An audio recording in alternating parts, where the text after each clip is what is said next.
मिलाकर के वर्ब की। एडवर्ब में इसका कॉन्सेप्ट क्यों इंपॉर्टेंट है वो चीज आपको समझने की जरूरत है।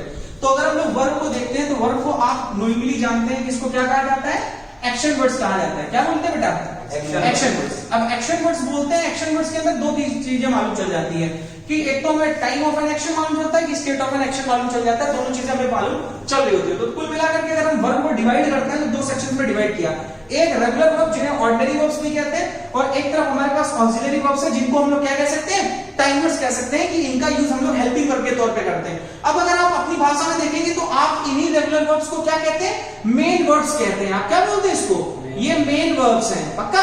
अगर आप इस भाषा को देखेंगे तो आप अपनी भाषा में इसे क्या कहते थे कि भाई साहब ये कौन सी वर्ब है आपकी, हेल्पिंग वर्ब्स है। कौन सी वर्ब्स है, हेल्पिंग वर्ब्स है। इसे आपने मॉडर्न कॉन्सेप्ट के अंदर क्या कहना है, ध्यान से समझो। मॉडर्न कॉन्सेप्ट के अंदर आप इसे कह सकते हो कि ये आपके पास में टाइम वर्ड है, क्योंकि इन वर्ड्स के थ्रू टाइम मालूम चलता है सेंटेंस का। ये आपके एक्शन वर्ड्स है, इसके थ्रू आपको एक्शन मालूम चलता है। फॉर एग्जांपल ध्यान से देखिएगा सेंटेंस में, मैंने सेंटेंस बोला सी स्पीक्स इंग्लिश। ध्यान से देखिए सेंटेंस क्या बोला, सी स्पीक्स इंग्लिश। और यहां पे देखें शी हैज स्पोकन इंग्लिश। क्या बोला, शी हैज स्पोकन इंग्लिश। और यहां पे हमने सेंटेंस बोला she was speaking English, she was speaking English. और एक सेंटेंस और बोल दिया कि she is speaking English. Is it clear. आप कॉन्सेप्ट देखें, सी स्पीक्स इंग्लिश के अंदर आप क्या बोल रहे हो, सी स्पीक्स इंग्लिश के अंदर बोलते हो आप कि वह अंग्रेजी बोलती है, यानी एक्शन क्या है उसका, स्पीक करना, बोलना। Whatever she speaks that doesn't matter, but main काम क्या है, वो स्पीक करती है, बोलती है। दूसरे में आप फिर क्या बोल रहे हो, वह इंग्लिश बोल चुकी है, she has spoken English. It means आपने जो काम है वो परफेक्टली डन कर दिया है, शी हैज स्पोकन। बट ये भी प्रेजेंट में, किसमें, प्रेजेंट में। शी वॉज स्पीकिंग इंग्लिश, वो इंग्लिश बोल रही थी। और यहाँ पे शी इज स्पीकिंग इंग्लिश। तो आप यहाँ पे देखें एक्शन तो सेम है, लेकिन क्या डिफरेंट हो गया, टाइम दूसरा हो गया। क्या दूसरा हो गया, टाइम। तो यही डिफरेंस हो गया आपकी ऑक्सिलरी वर्ब्स में और रेगुलर वर्ब्स में। क्या डिफरेंस हो गया रेगुलर वर्ब्स में, ये एक्शन को डिनोट करती है और ये टाइम को डिनोट करती है। इज इट क्लियर, ये बात आगे बढ़ गई। फिर मैंने बताया कि रेगुलर वर्ब्स को अगर हम लोग डिवाइड करें तो ये ट्रांजिटिव वर्ब में और इनट्रांजिटिव वर्ब में चेंज होती है। जबकि अगर हम इसको ऑक्सिलरी को देखें तो इन्हें प्राइमरी ऑक्सिलरीज और मॉडल ऑक्सिलरीज में डिवाइड किया जाता है। हमारा कॉन्सेप्ट है एडवर्ब पढ़ने के लिए हमें ट्रांजिटिव और इनट्रांजिटिव की जरूरत क्यों पड़ी, उसके कॉन्सेप्ट को समझ लेते हैं। तो अगर कहीं पे भी हमें रेगुलर वर्ब्स दिख रही है तो रेगुलर वर्ब्स को हम लोग कैसे अंडरस्टैंड करेंगे कि ये हमारे पास ट्रांजिटिव है या इनट्रांजिटिव है। तो तरीका क्या है आपको पकड़ने का, तो तरीका बिल्कुल सिंपल है। आपने करना क्या है कि कहीं पर भी आपको अगर रेगुलर वर्ब्स दिख जाती हैं, क्या दिख जाती हैं, रेगुलर वर्ब्स आपको डिनोट करती हैं, अगर आपको कहीं मिल जाती है तो आपने दो क्वेश्चन पूछने उससे। क्या क्वेश्चन पूछने, ध्यान से समझे। दो क्वेश्चन वो कौन कौन से हैं, एक क्वेश्चन आपने पूछना है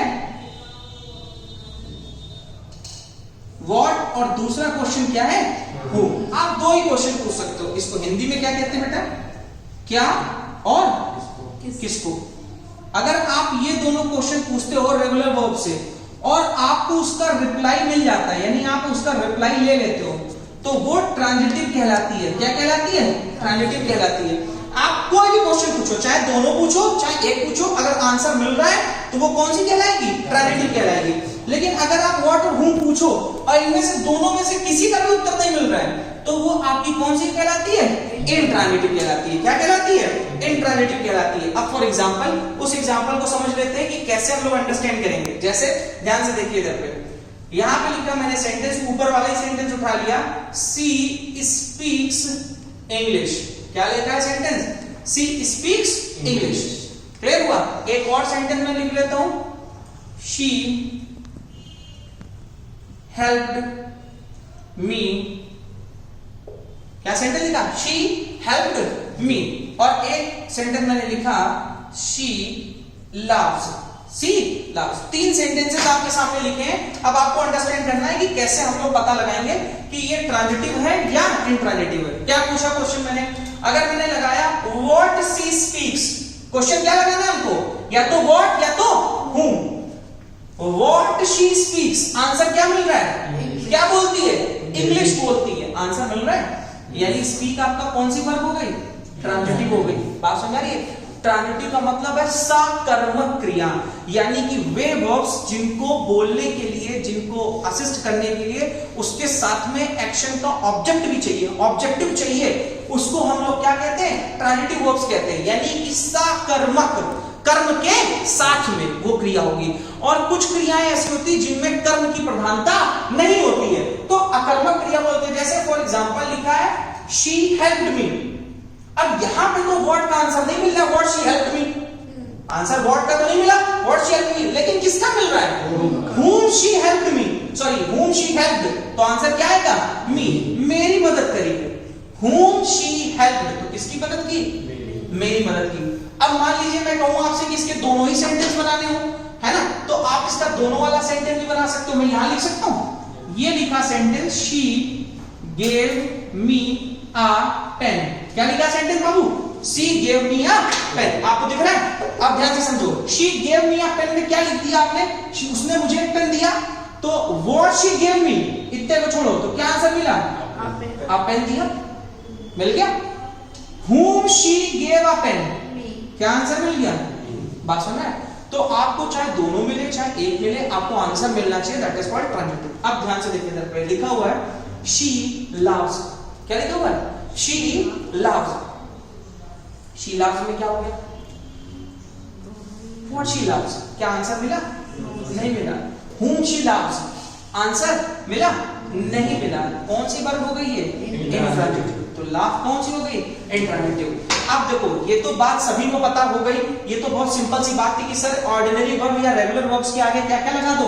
व्हाट लगा दो, whom लगा दो, आंसर मिल गया तो ट्रांजिटिव, नहीं मिला तो इंट्रांजिटिव। लेकिन कुछ कुछ वर्ब यूसेज पे डिपेंड करती है, जिस तरीके से आप इस्तेमाल कर रहे हो उस पर डिपेंड करती है कि वो ट्रांजिटिव है या इंट्रांजिटिव। फॉर एग्जाम्पल एक चीज ध्यान से देखो, जैसे मैंने सेंटेंस बोला शी रिटर्न्ड हर होम, एक सेंटेंस क्या लिखा? She returned her home. और एक अगला सेंटेंस है शी